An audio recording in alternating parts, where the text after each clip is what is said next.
আন্তঃসরকারি সংস্থা Shanghai cooperation অর্গানাইজেশনের সম্মেলনে অংশ নিতে পাকিস্তান সফরে যাচ্ছেন ভারতের পররাষ্ট্রমন্ত্রী এস জয়শঙ্কর। শুক্রবার 4 অক্টোবর ভারতীয় পররাষ্ট্র মন্ত্রণালয়ের মুখপাত্র এই তথ্য নিশ্চিত করেছেন।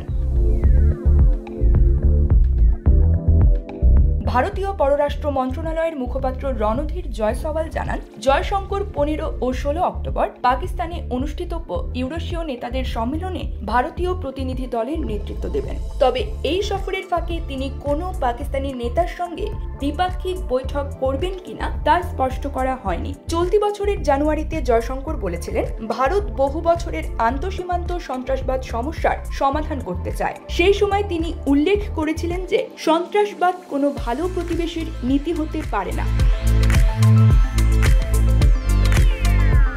এসসিও বিশ্বের বৃহত্তম আঞ্চলিক আন্তঃসরকারি সংস্থাগুলোর একটি, যার সদস্য তালিকায় ভারত ও পাকিস্তানের পাশাপাশি রয়েছে রাশিয়া, চীন, কাজাখস্তান, উজবেকিস্তান, কিরগিজস্তান এবং তাজিকিস্তান। এসসিও সম্মেলনগুলোতে আঞ্চলিক নিরাপত্তা, অর্থনৈতিক সহযোগিতা এবং সন্ত্রাসবাদ মোকাবিলার মতো বিষয় নিয়ে আলোচনা হয়।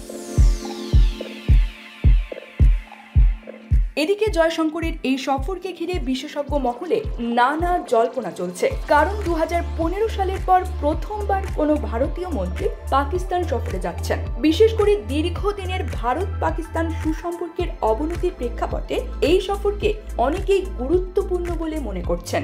তবে এই সফরে ভারত পাকিস্তান সম্পর্কের নতুন কোনো দিক উন্মোচিত হবে কিনা তা জানতে এখনো অপেক্ষা করতে হবে।